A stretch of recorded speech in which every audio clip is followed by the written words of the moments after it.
ये movie Norse mythology पर based है, जिसमें 9 रियल्म्स यानी 9 प्लैनेट्स की बात की गई है। कई अलग अलग गैलेक्सीज के ये 9 प्लैनेट्स एक स्ट्रक्चर के थ्रू आपस में कनेक्टेड हैं, जिसे यग्drasil कहा जाता है, और इसके सेंटर में अर्थ है, जिसे मिडगार्ड भी कहा जाता है। इन सभी प्लैनेट्स में सबसे खास प्लैनेट है एसगार्ड, जहाँ के लोगों को धरती के लोग देवता मानते हैं। एसगार्डियंस सदियों से ही 9 ग्रहों की रक्षा कर रहे हैं।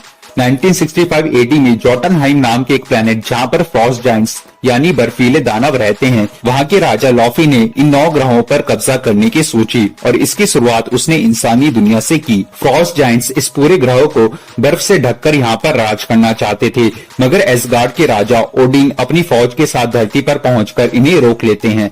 वो इनसे युद्ध करके अपनी ताकत से इन्हें इन्हीं के प्लेनेट पर भेज देते हैं और साथ ही इनका कैसाकैट भी इनसे छीन लेते हैं। और फिर इनका राजा लोफी ओडिन के दबाव में आकर एक शांति समझौता करता है कि वो अब से किसी को भी परेशान नहीं करेगा। फिर कई सौ सालों बाद 2011 में जब ओडिन बहुत बूढ़े हो जाते हैं, तब वो अपने बेटे थॉर को एसगार्ड का राजा बनाने का फैसला करते हैं। थॉर तूफान और बिजली का देवता है, जिसके पास म्योनिर नाम का एक वेपन है। अब मैं यहाँ पर सभी Marvel fans, specially Thor fans को एक फैक्ट बताना चाहूंगा कि थॉर के पास म्योनिर से पहले भी एक वेपन था, जिसका नाम था जैन जॉन। अब यहाँ पर थॉर राजा बनने के लिए बहुत ज्यादा एक्साइटेड होता है, मगर उसका भाई लोकी इस बात से बिल्कुल भी खुश नहीं होता, क्योंकि थॉर बहुत ज्यादा ताकतवर था और लोकी थोड़ा कमजोर, मगर वो जादुई कलाओं में बहुत माहिर था। जिस दिन थॉर राजा बनने वाला था, उस दिन लोकी ने अपनी जादुई शक्तियों से कुछ फ्रॉस्ट जायंट्स को एसगार्ड में दाखिल कर दिया, ताकि इससे थॉर का राज्य अभिषेक रुक जाए। वो फ्रॉस्ट जायंट्स अपना कैसाकैट चुराने की कोशिश करते हैं, मगर ओडिन अपनी खास मशीन डेस्ट्रॉयर की मदद से उन्हें रोक देते हैं। एसगार्ड को तो कोई नुकसान नहीं पहुंचता, मगर थॉर इस बात से बहुत ज्यादा गुस्सा हो जाता है, क्योंकि वो उस दिन राजा नहीं बन पाया। वो अपने पिता को जोटनहाइम पर हमला करने के लिए कहता है, लेकिन ओडिन अपने शांति समझौते की वजह से कुछ नहीं करते। थॉर काफी ज्यादा गुस्सा हो जाता है। तभी लोकी उसे कहता है कि उसे ओडिन के खिलाफ जाकर जोटनहाइम पर हमला कर देना चाहिए। फिर थॉर अपने 4 दोस्तों और लोकी के साथ जोटनहाइम पर हमला कर देता है, मगर वो फ्रॉस्ट जायंट्स के सामने ज्यादा देर तक नहीं टिक पाते। तभी ओडिन वहां पर पहुंचते हैं और वो इन सबको बचाकर वापस एसगार्ड ले आते हैं। थॉर की वजह से जोटनहाइम और एसगार्ड का शांति समझौता अब टूट चुका था, इसलिए ओडिन उससे बहुत ज्यादा नाराज हो जाते हैं। वो थॉर से उसकी शक्तियां और उसका वेपन म्योनिर छीन लेते हैं और फिर वो उस पर एक जादुई मंत्र डाल देते हैं, जिससे उसे सिर्फ वही लोग उठा पाए जो उसके लायक हों, और जो कोई भी उसे उठाएगा उसके अंदर थॉर की शक्तियां आ जाएंगी। फिर ओडिन थॉर और उसके म्योनिर को धरती पर फेंक देते हैं। अब यहाँ पर बात करते हैं कुछ अनोखे फैक्ट्स की। इस मूवी में दिखाए गए सभी कैरेक्टर्स के हेलमेट को सिंगल पीसेस में तैयार किया गया था, लेकिन सिर्फ लोकी ही एक ऐसा कैरेक्टर था जिसके हेलमेट को 2 पीसेस में तैयार किया गया था। और थॉर और ओडिन के इस इमोशनल सीन में ओडिन एक्टर एंथनी हॉपकिंस की एक्टिंग इतनी ज्यादा स्ट्रॉन्ग थी कि उसे देखकर कई सारे क्रू मेंबर्स की आंखों में आंसू आ गए थे।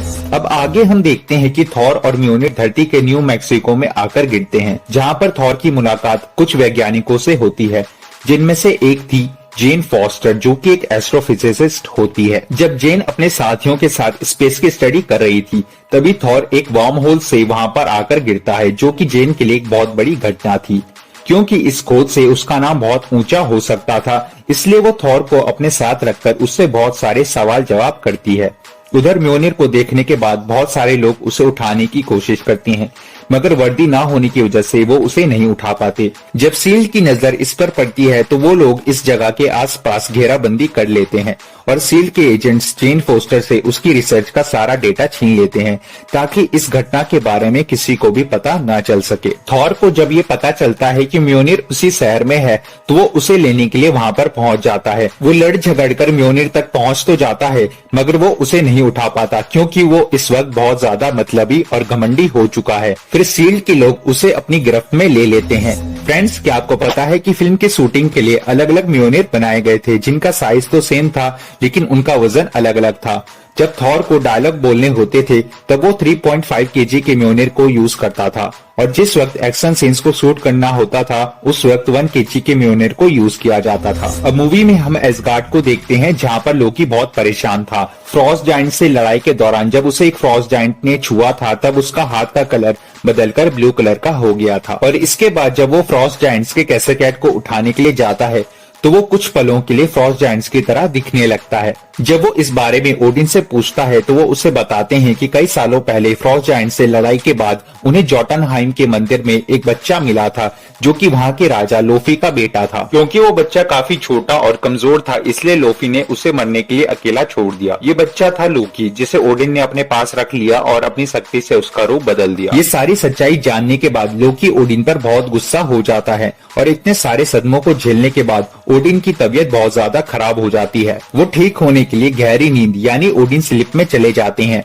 इसके बाद लोकी को एसगार्ड का टेम्पररी किंग बनाया जाता है। लोकी इस मौके का फायदा उठाने के लिए जोटनहाइम जाता है और लोफी को बोलता है कि वो अगर ओडिन को मार दे तो वो उन्हें उनका कैसकेट वापस कर देगा। इससे लोफी को भी फायदा होगा और लोकी एसगार्ड का राजा बन जाएगा। फिर लोकी धरती पर जाकर थॉर से मिलता है और उसे कहता है कि ओडिन मर चुके हैं और अब उसे एसगार्ड से निकाल दिया गया है। इसके बाद डॉक्टर सेल्विक, जो कि जेन फॉस्टर के पार्टनर हैं, वो थॉर को सील की गिरफ्त से छुड़वा लेते हैं और इसके बाद थॉर एसगार्ड को भूलकर धरती पर ही रहने का फैसला करता है। जेन फॉस्टर के साथ रहकर थॉर में काफी बदलाव आ जाता है और अब वो अच्छा बनने लगता है। इसके बाद थॉर के चारों दोस्त चोरी छुपे थॉर से मिलने के लिए धरती पर आते हैं और उसे बताते हैं कि लोकी ने उससे झूठ बोला है। लोकी को जब इसकी खबर लगती है तो वो थॉर और उसके दोस्तों को मारने के लिए डेस्ट्रॉयर को धरती पर भेजता है और फिर डेस्ट्रॉयर धरती पर जाकर काफी ज्यादा तबाही मचाता है। और यहीं पर एक फैक्ट आता है कि यहाँ पर दिखाई गई पूरी की पूरी जगह रियल है। इसमें किसी भी वीएफएक्स या सीजीआई का यूज नहीं किया गया है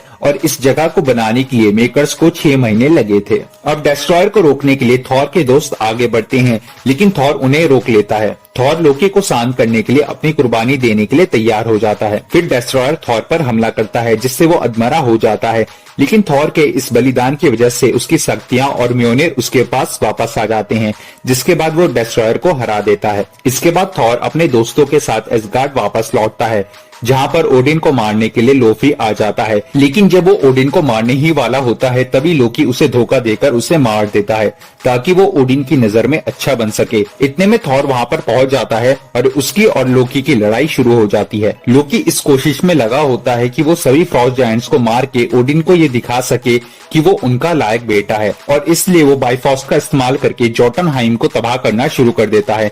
लेकिन थॉर उसे ऐसा करने से रोकता है क्योंकि अब वो बदल चुका है। थॉर अपने म्योनिर से ब्रिज को तोड़ देता है ताकि वो जोटनहाइम को बचा सके और जब वो टूट जाता है तो वो दोनों भी उस पर लटक जाते हैं। तभी ओडिन वहाँ पर आकर उन्हें बचा लेते हैं। लोकी को लगा था कि ओडिन उससे बहुत खुश होंगे, लेकिन उनकी नाराजगी को देखकर लोकी हाथ छोड़ देता है और वो नीचे गिर जाता है। फिर बाद में एसगार्ड में सब कुछ नॉर्मल हो जाता है और अब ओडिन थॉर को राजा बनाने के लिए तैयार हो जाते हैं, लेकिन थॉर मना कर देता है। वो कहता है कि वो अभी इसके लिए तैयार नहीं है। फिर मूवी के पोस्ट क्रेडिट सीन में डॉक्टर सेल्विक को सील लाया जाता है, जहाँ पर उनकी मुलाकात निक फ्यूरी से होती है। निक फ्यूरी डॉक्टर सेल्विक को टेसरेक्ट क्यूब को स्टडी करने के लिए कहते हैं। तभी वहीं पर हम लोकी को देखते हैं, जो कि अपने जादू से डॉक्टर सेल्विक को वश में करके इस काम के लिए हाँ बुलवा लेता है। इसके बाद की कहानी हमें एवेंजर्स मूवी में दिखाई जाती है। दोस्तों, एंड में हम इस मूवी से जुड़े कुछ और फैक्ट्स के बारे में जान लेते हैं। सबसे पहले बात करते हैं थॉर के कैरेक्टर की। तो सबसे पहले ये रोल एक्टर डैनियल क्रेग को दिया गया था, लेकिन जेम्स बॉन्ड मूवी में बिजी होने के कारण उन्होंने इस रोल को रिजेक्ट कर दिया। साथ ही टॉम हिडलस्टन ने भी इस रोल के लिए ऑडिशन दिया था, लेकिन उन्हें लोकी के रोल को ऑफर किया गया। फिर थॉर के रोल के लिए फाइनल कंपटीशन हेम्सवर्थ ब्रदर्स में हुआ था, जिसके बाद फाइनली ये रोल क्रिस हेम्सवर्थ को दे दिया गया। दोस्तों, थॉर मूवी के अंदर हमें हॉकाई की पहली अपीयरेंस देखने के लिए मिली थी। उसके साथ ही एमसीयू की ये इकलौती मूवी है जिसमें हॉकाई को राइट हैंडेड दिखाया गया है। इसके बाद से एमसीयू की सभी मूवीज में हॉकाई को लेफ्ट हैंडेड ही दिखाया गया है। और एट द एंड हमें थॉर का जो क्लोजिंग सीक्वेंस दिखाया जाता है वो हबल स्पेस टेलीस्कोप की फोटोग्राफी से इंस्पायर था और इस आउटरो को क्रिएट करने के लिए मेकर्स को 18 महीने लगे थे। तो फ्रेंड्स, इसी के साथ ये वीडियो यहीं पर खत्म होती है। आई होप आपने इस वीडियो को एंजॉय किया होगा।